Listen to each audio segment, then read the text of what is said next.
What's been the hardest moment of parenting? Just not listening to me. And sometimes my boys, they're bigger than me, so they push, they get antsy a little, yeah. One of your kids I taking the think, no, great no, Mike no. Tyson on, that Oh, would be... they definitely want to try me. No doubt about it. There's no doubt they would do that. They're bigger, they're real big, and yeah, they would try that, yeah. Yeah, I don't play that stuff, some big I bulk couldn't guy imagine. hugging on me like I'm a little kid, no.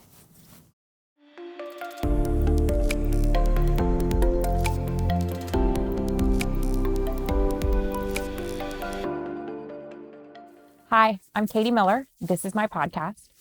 And you might be wondering what I'm doing here, sitting next to Mike Tyson.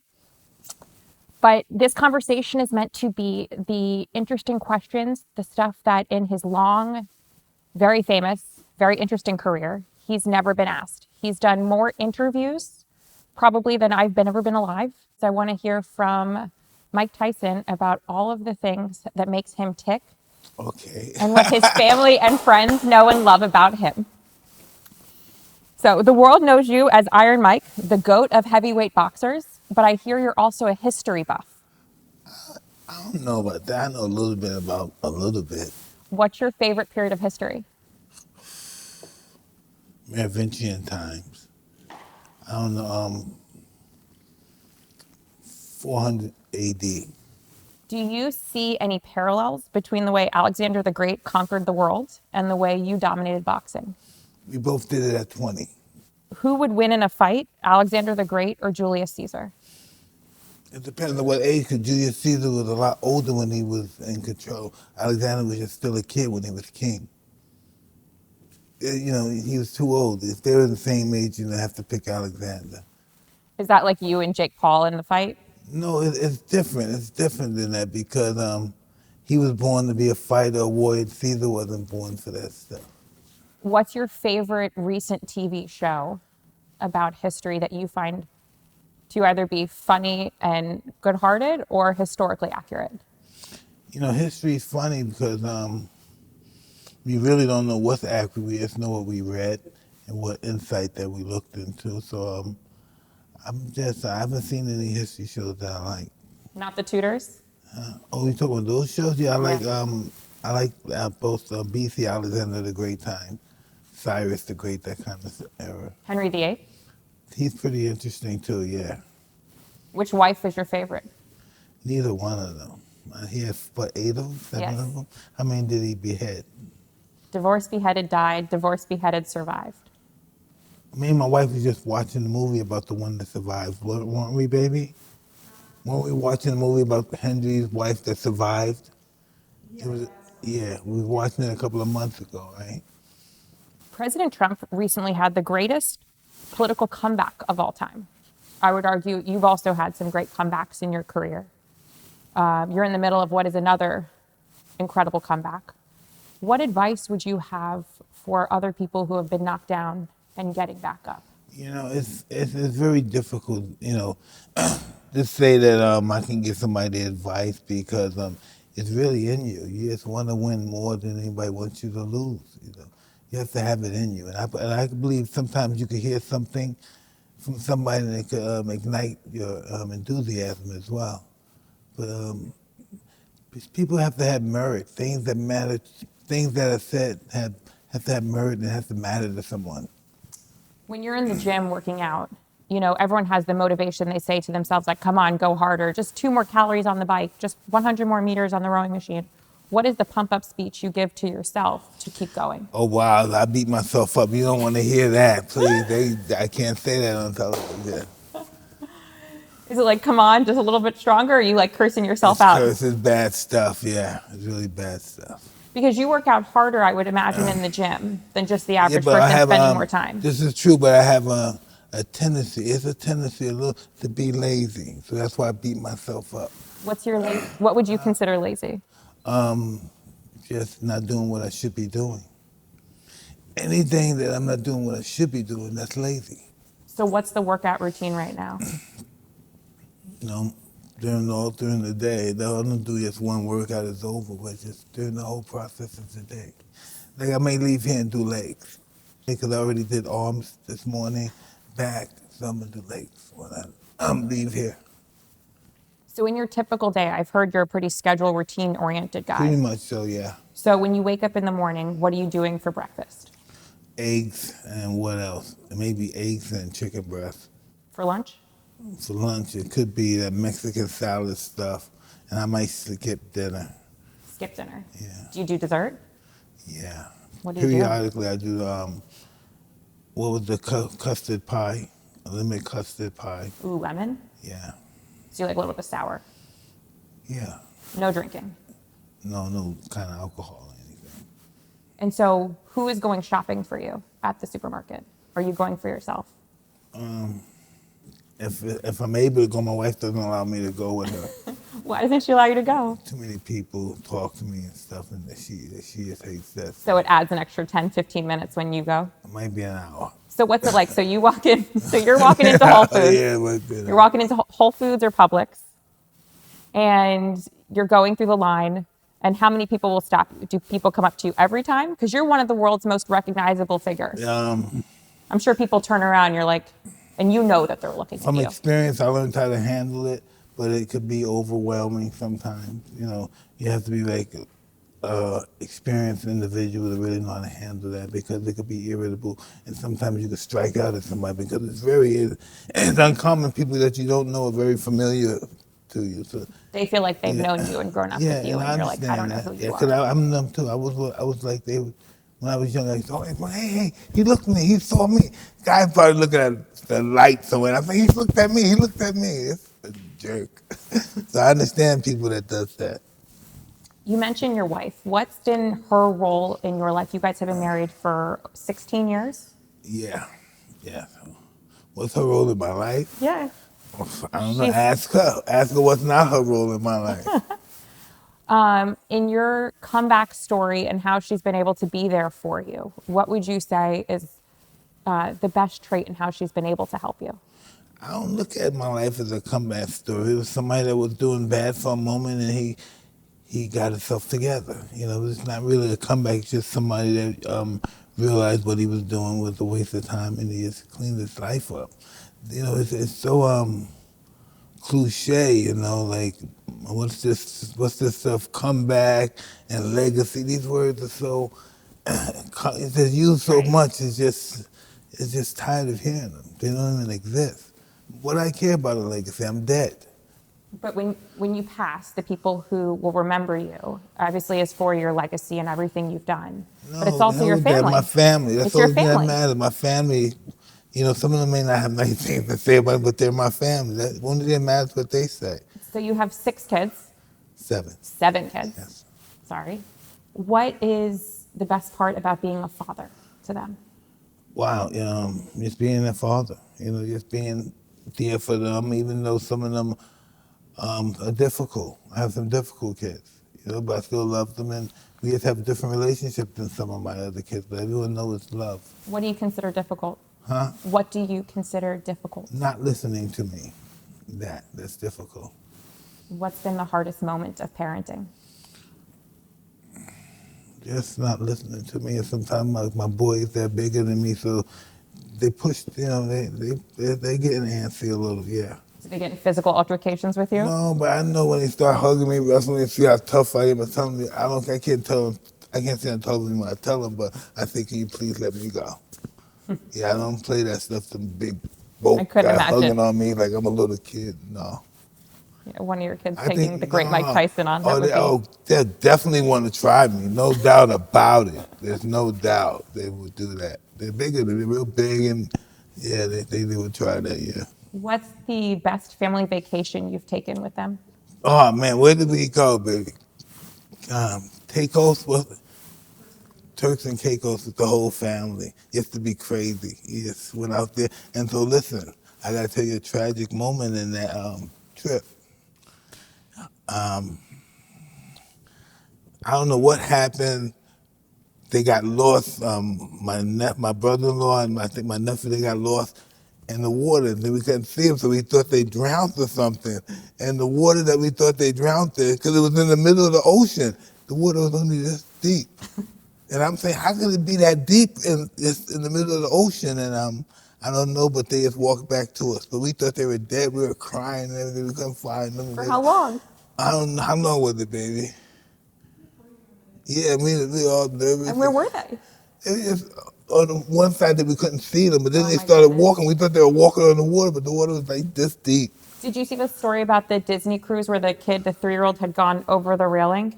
Never heard of it. And then the dad like jumps in after the 3-year-old, and there's the story about how the dad then treads water for 20 minutes, with the 3-year-old while they're waiting for like the rescue ship to come pick them up or the rescue boat.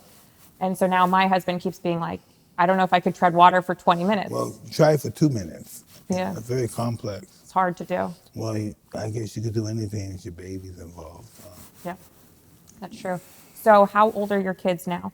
Wow. The youngest one is what, 14, 16, and then from 16 I got, how old is Miguel? 25. Miguel Miguel's 24, and Amir's what, 30, 29? I have yeah, nobody's 40 yet, close. What's your favorite parenting age? If you remember when your kids were little to now, what's been the I'm favorite best age? right now. Right now, I'm the best now. Why? Because I don't judge them anymore. You just let them. Before I used to judge them, you should be doing this. No, be who you are. Let's just love each other. Do you have grandkids yet? I want them. That's why I'm angry at my kids right now, because they're lazy. Not really lazy, but they're selfish. That's the word, selfish. Because they're not lazy. That's one thing, they're not lazy. But they're selfish. I said, you don't want to give me any grandkids? I just can't understand, because I would be the best grandfather in the world. And I used to understand why wouldn't he do that. I would think I was young. I couldn't wait to have children, But these guys, they don't want to do that stuff. I have one of my daughters, Gina. She's trying. She's gonna get all the money. I'm sorry to say that, guy, but she's gonna get all the loot. Whoever dropped that kid.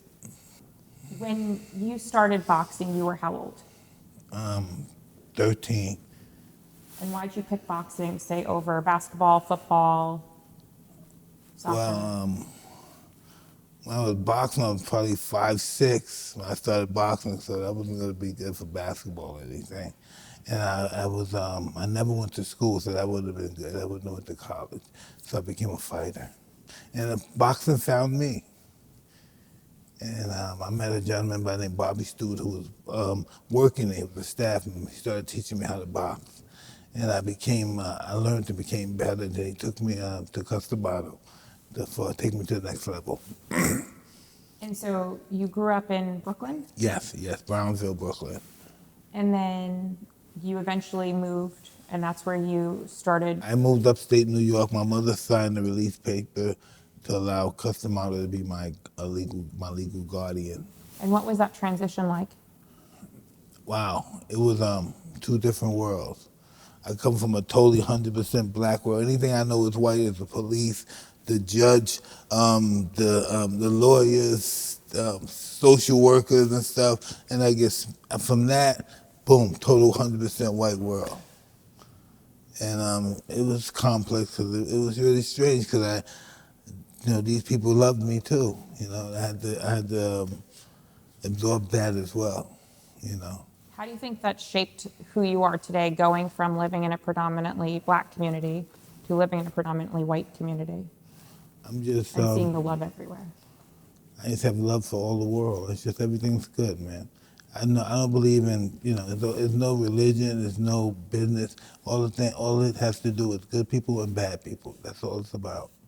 Are there people from those days that you still keep in touch with? Absolutely, yeah. What's that like? Nothing. We just hang out like every day. We hang out every other day. Else when I They come still live see here them. where you are? New York. Some in Florida too. And is it different the people you've met at that stage of your life before you were the great Mike Tyson to today? Well, yeah, they don't look at me as this great Mike Tyson. They see my flaws. They seen us destitute. We stole and robbed together. We understand each other. We don't judge each other. What's the craziest crime you committed that no one ever knew? Wow, why would you ask me that? I didn't Come do on, probably nothing. statute of limitations Golly. run out. I don't know. I just robbed some. Maybe I snatched a pocketbook or something. God, You don't have any good memories? No, I'm bad memory. I have bad memory. Oh, God. I mentioned that you've been with your wife Kiki for 16 years. Yeah. What's the secret to a long-lasting marriage? I've been Bad married for memory. 5. Bad memory. Bad memories? Yeah. What do you mean? Yeah. Just forget things that are bad. Oh, Yeah, you that just happen. gloss Yeah. on over it, Just keep moving? forget. Yeah, good. Bad memory is the best way to keep a good relationship. It's just forgetting and moving on, waking up new each day. Every day, son, with our family, we have a special family. Okay, we're gonna play a game now. Are you ready? Yeah. Okay. Would you rather? What would you rather? I think I'm sitting down with my daughter because she plays these games. Would you rather die this way or die that way? What? Yeah, Okay, exactly. go ahead. Let's go. Okay. What would you rather give up for a year? Marijuana, your pigeons, or your phone? My phone. Yeah, cause I couldn't survive without the other two. Yeah, I have to give my phone. If it sucks, I have to give it up. I'll use my wife's phone. Tell Who people would to call suffer up. the most when you Huh? give? Who would suffer the most when you give up your phone? No one, because my wife lives with me. I have my kids, so it wouldn't matter. Would you rather dress like Alan from The Hangover on the red carpet, or be a guest on The View? Just like Alan on the red carpet. It's a good choice. I did the View already. Oh, you did? Yeah. Who was the friendliest host? The young lady, what's her name? With the red hair, what's her name? So does Joy Behar. Joy Behar? Yeah, I think I liked her, yeah.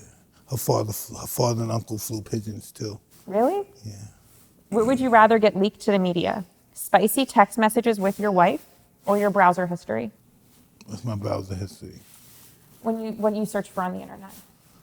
That's cool. I could do my browser history. Okay. Would you rather do psychedelics with a tiger, or meditate in silence for a month? Yeah, I have to meditate for a month. That's really tricky with the psychedelics and the tiger, yeah. Your tigers don't sleep in bed with I you? don't know, but on the psychedelics, she may think that I'm trying to steal me from her and kill me or something like that. It's just, I don't know what she's going to think. I wouldn't do that now. Because, they get jealous. Cats. The tigers do? They get jealous. He can't come over and hug you. So have you ever had a scary experience with a tiger? Yeah. What's the scariest? My friend's coming out, he wanted to play, he wanted to come near me, and he wanted the guy to come near me. And my wife too. He wouldn't let my wife come near me. Not Kiki, but his wife. Did the tiger jump? He's about to. And the chain held him back? They get, no, I hold them. They get only attached to one people, a tiger, it's one person. Anybody else, it gets tricky. I don't know why, but it gets tricky after other people get involved. So do you have one tiger at a time or two? Around two. Then I had 2 tigers and a lion. And are they let free roam or no? Yeah. I had the property to do it, so I let them go. Is this when you lived next to Wayne Newton? Yes. And what would happen with his horses? No, they look over there, but they're not going nowhere. Those tigers didn't want to eat his horses? Yeah, they would eat his horses, but they wouldn't do that. They listen. Okay, back to the game. Would you rather be forced to watch The Notebook every Friday night, or never be able to watch sports again? I want to watch The Notebook. I love The Notebook. That's one of my best movies. You just lost right there, baby. You lost big time. We talk about The Notebook all the time when we just express it, so we talk about that movie. It's his favorite movie is The Notebook. Wow, it's one of my big time movies, and you thought you were gonna get me, huh? So romantic comedies are your preferred genre? That one. Would you rather have your family arguments narrated by Morgan Freeman or acted out by puppets? You're good, huh? You're real good. I could do Morgan Freeman. Would you rather have control over the thermostat or the remote? The remote. Would you rather your kids grow up with your physical strength? No, I want the thermostat. I'm sorry. I forgot about when I get cold. No, I want the thermostat. I didn't know what you said. I said the thermostat. Okay. That memory is cold. Okay. Would you rather your kids grow up with your physical strength or your mental strength? Mental. Yeah. They be able to handle adversity. Kids nowadays, this generation, I hate to say it, but it's just, they give in under the slightest struggle, you know? Yeah. Now we're going to change over to your marijuana company, All Tyson right. 2.0. Yes. Oh, that's the way to go. No, Yes. we're Yes. joined here by Burke, who's the president and COO of Tyson 2.0. It's great to be here. And so, Mike, what was your first experience with cannabis? Wow. It had to have been when I was young and I was crying, acting bizarre. My mother's friend said, smoke on this. And I don't know what happened. I must have went to sleep or something. So how old were you? I don't know, probably 10, 9, something like that. And when did you realize that it can be part of your healing journey and help you in such a profound way? I've learned late in life. You know, I was one of the typical kids, a typical person. I used to abuse. I just wanted the feeling constantly. I wanted to stay that feeling just simultaneously. And as I got older, I learned about the spiritual aspect of it. And it's not meant to be abused. You know, you're not supposed to use it every second of the day. And I become more of a, I don't know, what do you call, a beginner in learning, a neophyte, so to speak, of the marijuana business. Then I started learning and becoming more experienced, and I wanted to save the business. I wanted to be a part of it. Marijuana is a bit, or any drug, I should say, is a bit of a taboo subject. No, it's not a drug. It's medicine. That's what makes it taboo, because people, when you think of it, you say drug. Versus changing the lexicon around Yes, marijuana to 100%, saying that it's yeah. just, I mean, but I would consider antibiotic a drug in the same way that you're, hoping to, I think, reschedule marijuana, Well, right? that's a man-made drug, pretty much. Everybody, the whole world, these big politicians, these big judges are afraid of a little flower. It's a little flower that someone's afraid of that's gonna make you fall asleep if you overdose it. A little flower. Why is this such a big thing? Why is this scheduled at a level 3? Yeah, why is this schedule so hard? It's never hurt anybody in your life. The worst thing that could ever happen to you from this little planet, you'll fall asleep. It's excuse me if you allow me to say it. It's in the same level that I guess what is that stuff called? Not ketamine. The stuff that's killing everybody. Fentanyl. Fentanyl. Yeah, can you imagine marijuana and fentanyl being in the same category?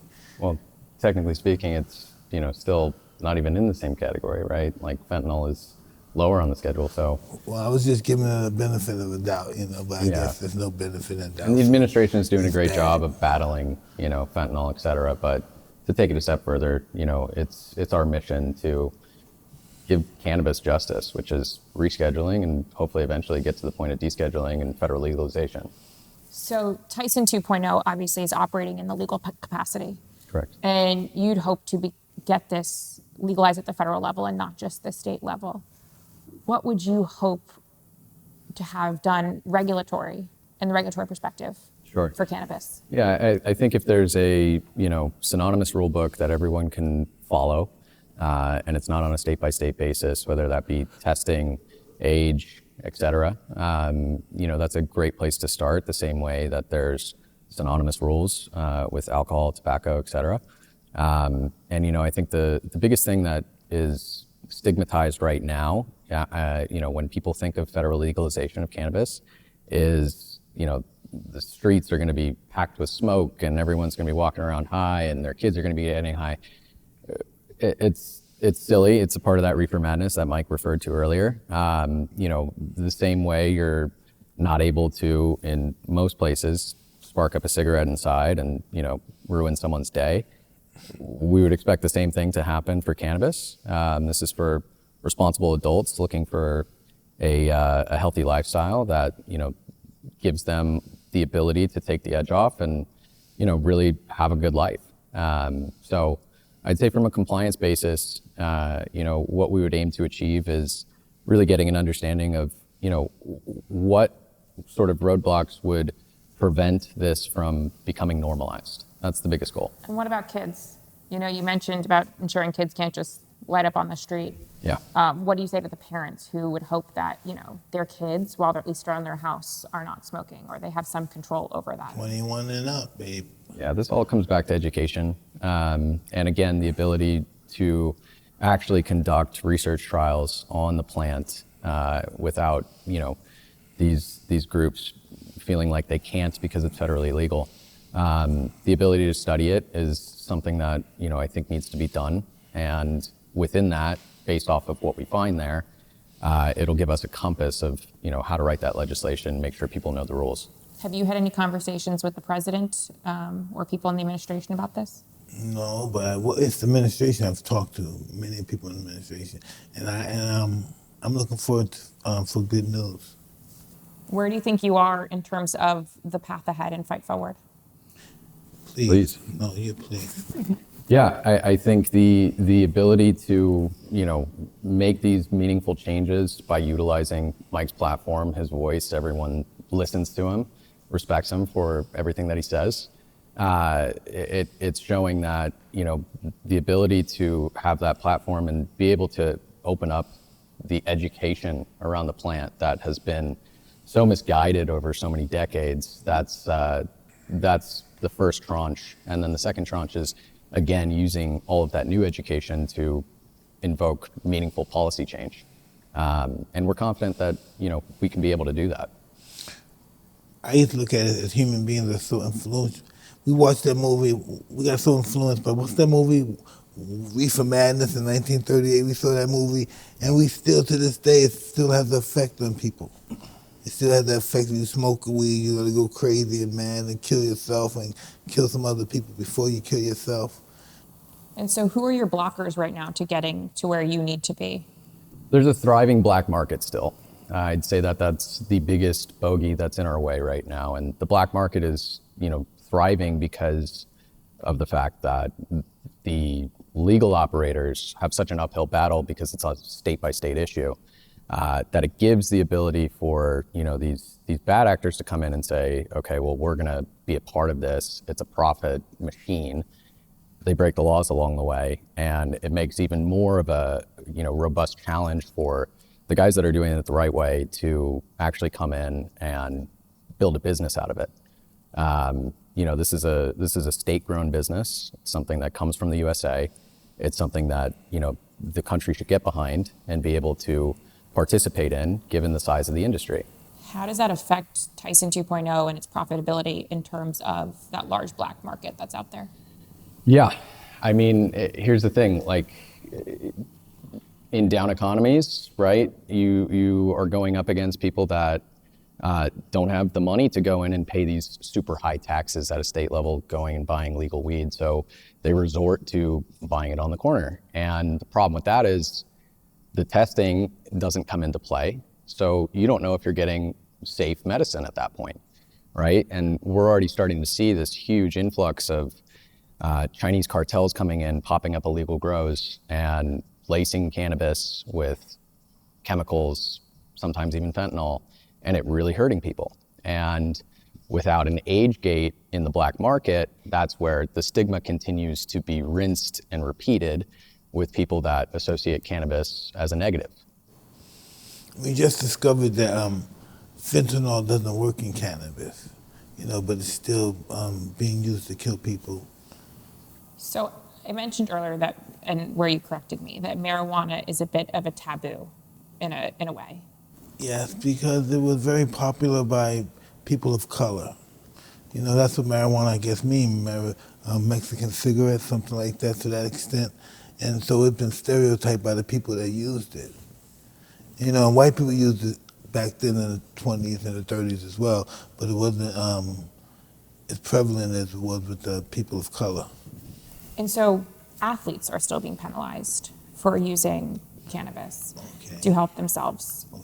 What would you say to sports leagues and to others to say in legal states they should back off regulation? I would say, there's people like Ricky Williams, there's people that are willing to give up multi-million-dollar career for this flower. So, you would have to tell these big owners that you're going to either lose your guys over some flower, and really lose money. So if you don't make it, I think they did make it legal. You can't get in trouble now anymore, I believe. In certain sports. Certain sports, yeah.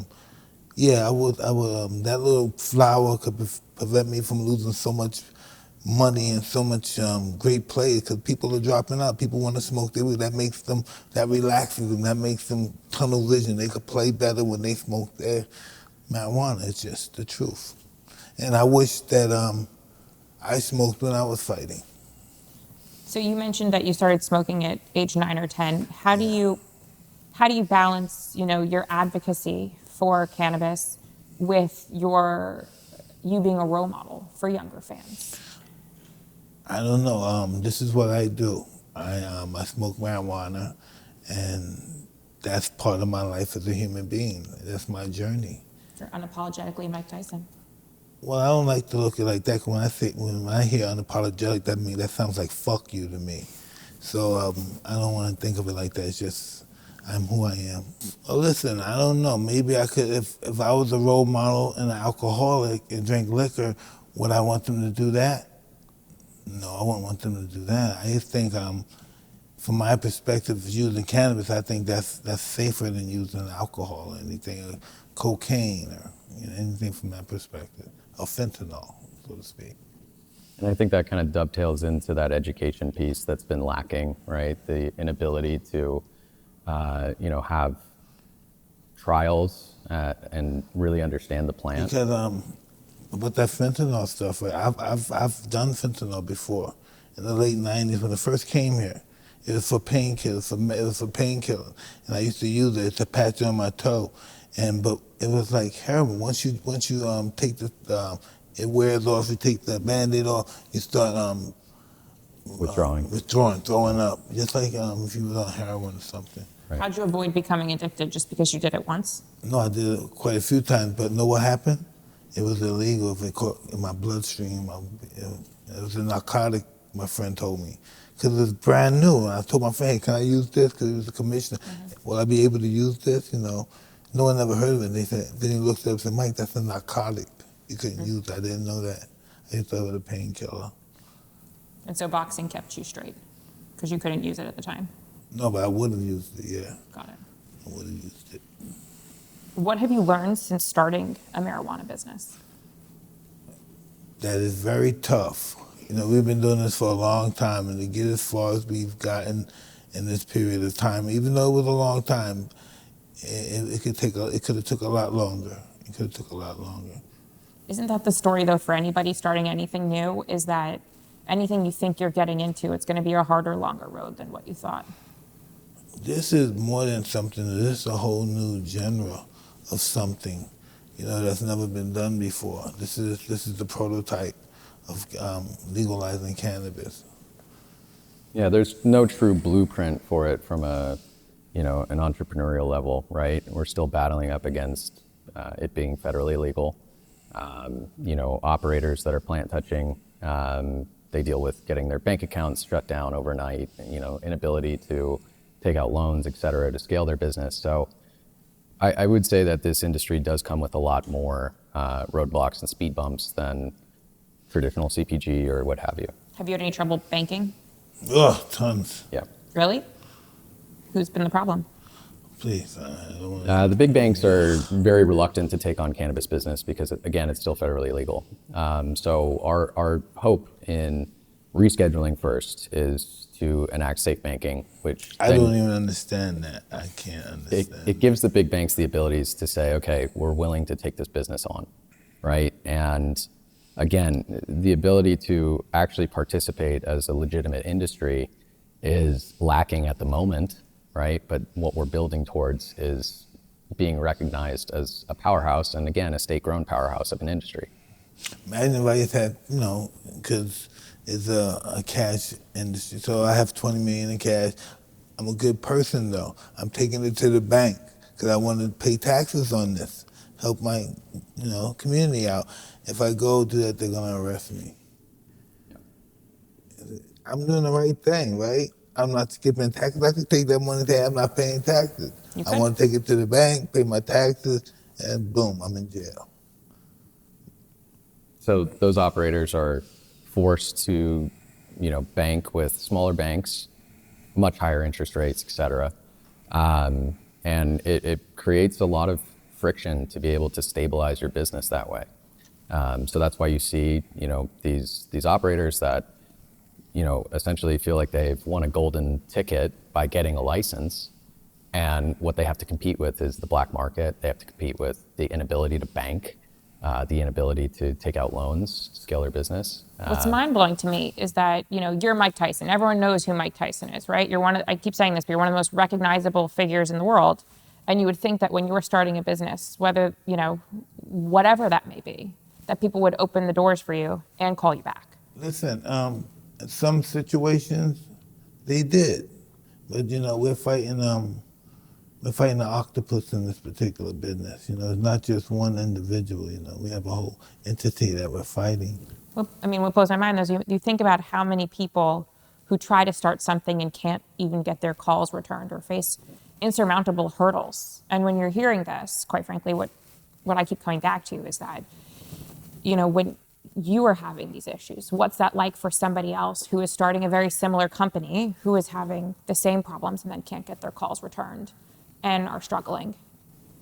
Well, they're going to always have that problem because they're not me. They didn't take the whole childhood and put it in the gym and become this guy, whoever he is, Mike Tyson, best man, high man, whatever the hell they call me. That's what I did to become this guy. Everybody's not doing that stuff. What's your favorite nickname you've ever gotten? I don't know. Iron Mike? What is it? I don't know. Mike. You don't have one that the fans called you, you're like, man, that's it. No, I don't know who called me Iron Mike. Who wants to be Iron? I think that's calling Iron Mike. I'd be like Iron Man, Iron Mike, a Marvel comic. We're going to finish this interview with the lightning round. Some more fun questions. What songs are on your playlist right now? Wow. Luther Vandross. Who else is on my playlist? Phyllis Hyman. I don't have too many new people. I have old people. I have Teddy Pendergraft. Then I have rap. Is that your workout playlist? So yeah, I could work out on it, but I used to listen to it all. That's just who I listen to all day. What shows are you watching on TV? Whatever. I don't know. Me and my wife sits down and we watch the love movie. Not movie, but reality Love Island? show. Huh? Love Island? No way. But just my wife likes these happy, everybody loves each other show. All positive shows. What's the last great book you've read? I'm trying to think. It's definitely not Anna Karenina. All right. I don't remember. It could have been nothing. I'm dead. I don't remember. But you read a lot? I used to read a lot. I haven't read in years. Do you listen to podcasts at night or No. just love TV shows? Well, I have some books I haven't read now that I have on tape? What's that stuff about what's my man named John D. Rockefeller and his son, huh? The occult? I haven't gotten to too much of that. Yeah, the occult. Superhuman, supernatural stuff. You've been fit your whole life. You told me earlier you work out multiple times a day. Yes. Couldn't put a number on it. Yes. What do you think of GLP-1s, Ozempic and the like? I think we need more research on it. We need to do the Ozempic where you don't lose mass, and that's coming out now. They just discovered how to do that because most people were complaining about losing mass when they used Ozempic, and now I guess they're going to solve that problem. You're a known animal lover. Yes. I was talking to me and my wife was talking about that today. If you had to pick just one animal, which would it be? One animal? One animal. Safe, it would be a pigeon. Yeah. When did you develop your love for pigeons? Around 9 years old. What happened at 9 that's where all of your core memories are? Excuse me? You mentioned that you started smoking at 9. You come back to the number 9. That's what I remember of my life. Action, robbing, stealing, excitement in my life. That's why. Do you have memories that go back further than 9? No, I don't believe so. You once offered a zookeeper, was it $10,000 to let you fight a gorilla? Who told you that? It was on the internet. Yeah, I don't know this story. You don't know this? Okay. We'll continue. It's on the internet, therefore it must be true. That's a possibility, yes, you're right. What's the wildest rumor you've ever heard about yourself? That had AIDS. And what'd you do at the time? Did you push back on it? Did you just let it go? Or like, did you say that's not true? No, I don't let anybody think I did have it. Cause they stay away from me probably, but it didn't keep them away from me. What's the wildest rumor you've heard about you that is true? I don't want to discuss it. Yeah. Why are you laughing at me? I don't want to discuss it. What's next for you? For me, I don't know, sky's the limit, right? Oh, I have Netflix stuff, some one-man show. What else do we have? I have cartoon coming out, Dirty Ike and the Brownsville Crew. And I have quite a few things, going to countries, visiting people, helping people. And what else? What about that charity that we have, baby? Yeah, we have those foundations that my girl Tyson's running. What's been the most impactful thing that you've donated money to or your time? Just battered women. We have a battered women syndrome. It's battered women. I'm a true believer in that. Not necessarily always battered women, but women coming out of prison, don't have, can't take care of their family, don't have a car. Just helping people in dire straits. They really need help. They want to be helped. By them being helped, they can help other people, not people that are just going to be deadbeats. How did you get into that specific? My wife and her mother was really an exponent to that kind of lifestyle, so I just joined them. You mentioned traveling. Where's your favorite place in the United States? Vegas, Las Vegas, Nevada. Why? I don't know, that's what I know. You know, I know New York, but I just know Vegas. It's just where I want to die at. Thank you for doing this with me. Hey, my pleasure. I appreciate it.